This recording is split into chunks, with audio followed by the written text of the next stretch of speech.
lecture. So my talk will be on the definition and pathophysiology of IBS.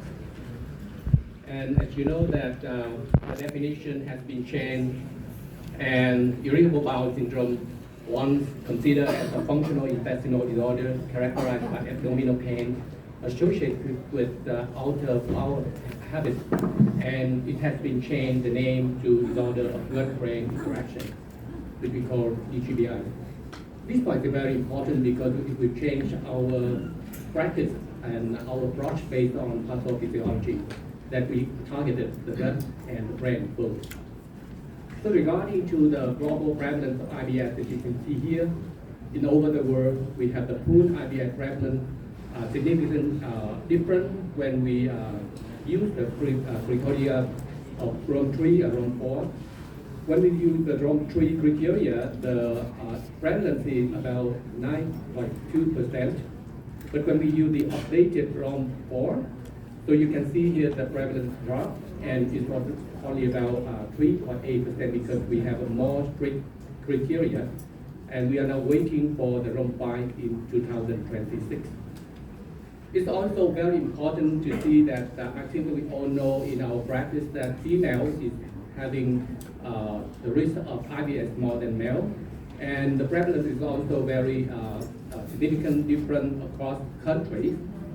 As you see here that the map shows the prevalence of IBS, and in our Asia Pacific region, we have some area with gray color. That means we miss the population-based prevalence. But overall, we have the prevalence, I think, less than 5%. That means less than other countries in the West. Otherwise, we still have some data from Vietnam, and actually we have not had the population-based prevalence, but we have the prevalence in specific population like relatives of patients or medical or pharmaceutical students, which show that the prevalence according to the Rome 3 or Rome 4 criteria about 11 to 14%. It may be less in the overall population, but here we have some data in our country. So regarding to the IBS subtype, I think that you all know about the Bristol scale, and we consider type 1 and type 2 for constipation, and type 6 and type 7 for diarrhea. I think that it's very important to show our patients this scale because maybe they have some misunderstanding, and they consider type 3 or type 5 are not more good. And based on that, and use the 25% of bowel movement, we have the classification of IBS constipation, IBS diarrhea, IBS mixed, and IBS unidentified. And the most important point that I would like to emphasize here is that the stool calculation should be based on the day with abnormal bowel habits only.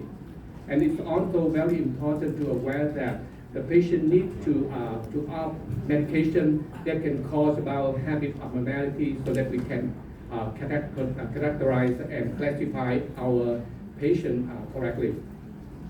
So this slide to show what we have in Vietnam, and you see here that across very significant different study over the last 20 years, IBS-D seems to be the most prevalent, and followed by IBS-M.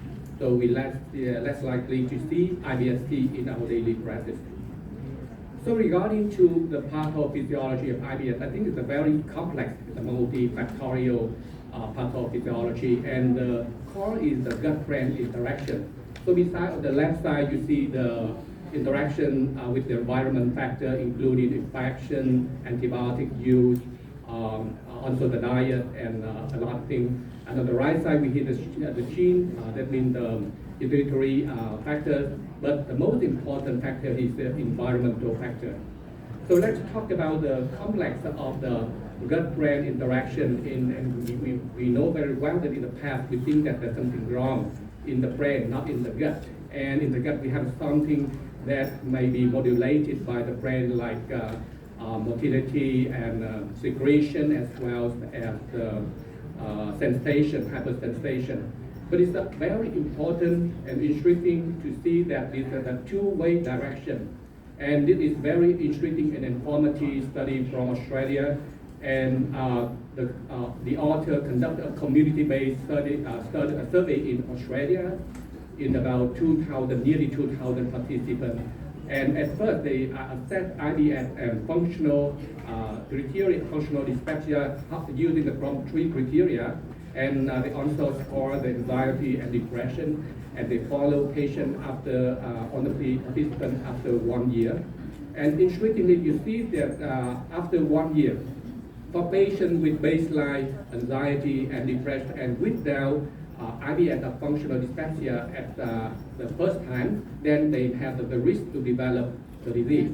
On the opposite side, the baseline IBS and functional dyspepsia without anxiety or depression also associated with increases of this so-called morbidity after 1 year.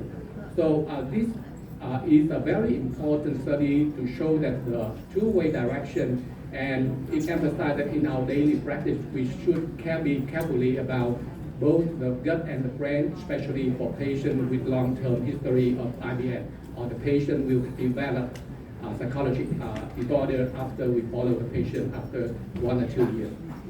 So what happened in the gut?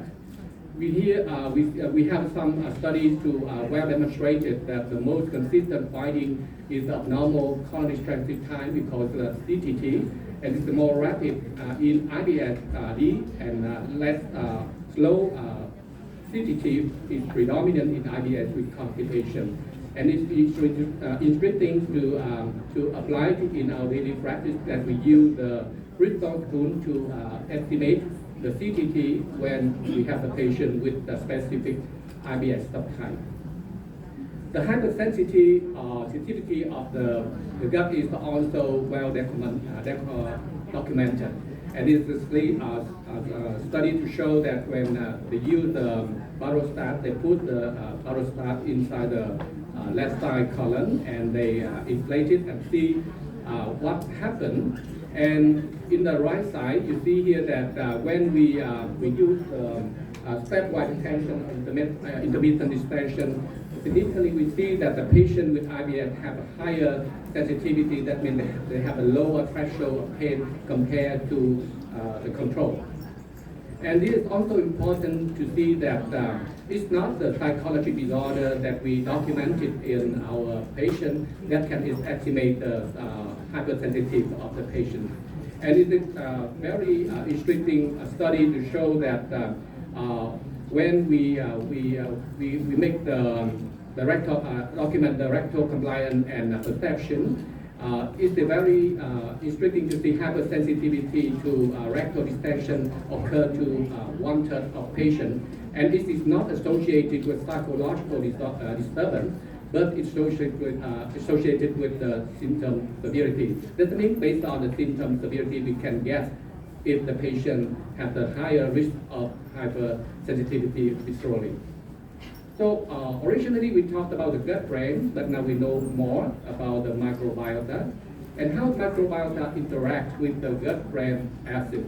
And you see here that two-way direction, and the gut can do something for the brain, especially for the production, expression, and transfer of neurotransmitter like histamine and serotonin, and also the protection of intestinal barrier to avoid leaky gut, modulation of enterosensory appearance, bacterial metabolites, and also mucosal immune regulation.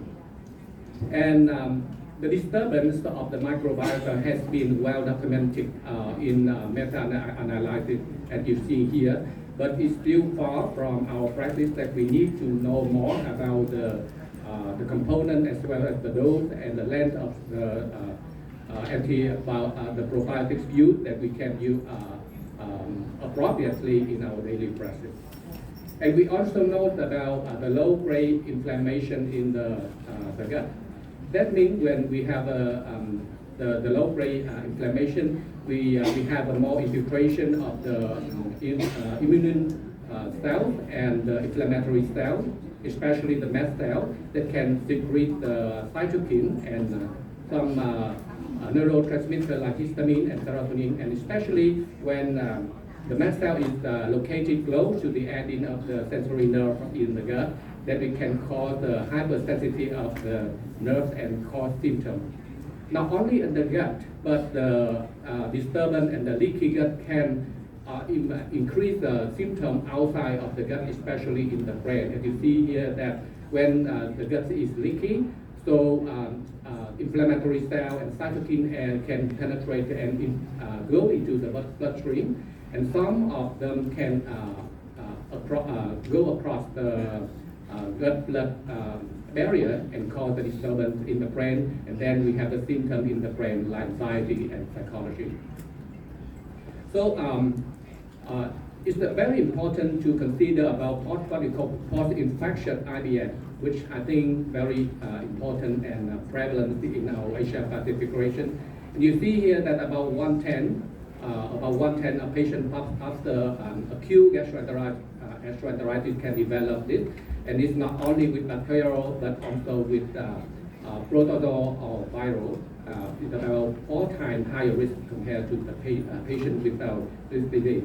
What happens is that after the acute inflammation, there's some few rested low-grade inflammation that can cause the hyperpermeability of the gut barrier, that can cause the leaky gut, and some other points like disturbance of the bioflora, and some patients there's some mechanism like bile acid malabsorption.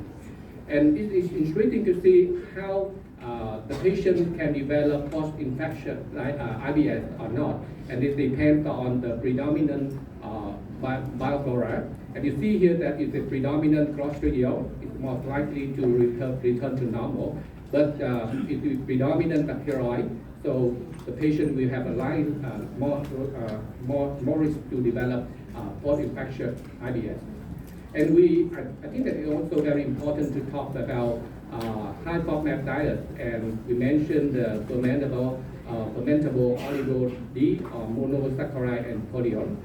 And this type of food cannot absorb into the intestine, and it can across the small intestine attract more wet water inside the lumen and get to the colon.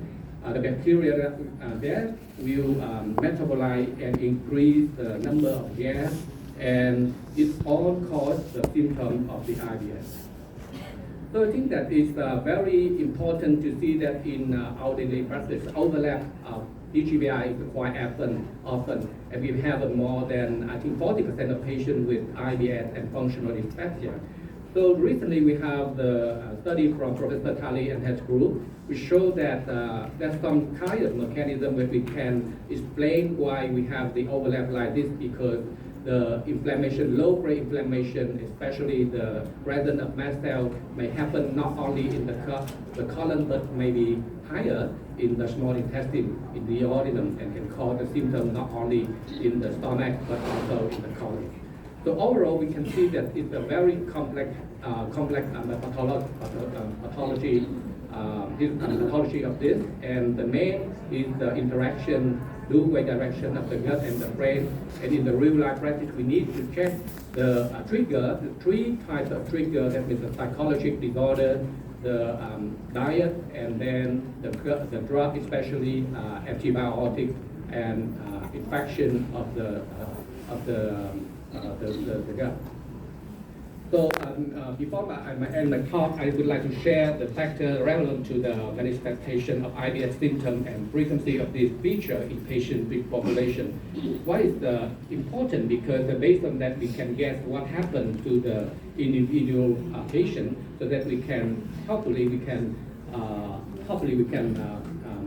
use the individualized approach in our patient. So for my conclusion, Mr. Chairman, ladies and gentlemen, I think that IBS is a common gastrointestinal disorder which is no longer classified as functional disorder, but rather a DGBI. And recent advances have provided important insight into the underlying physiological mechanism occurring in the gut, and particularly highlighting the crucial role of the gut microbiota. And personalized medicine in IBS based on individual pathophysiology profiles is likely to present a promising and effective therapeutic approach. And I think that we have more information with the rest 6 lectures on this topic. Thank you very much for your attention.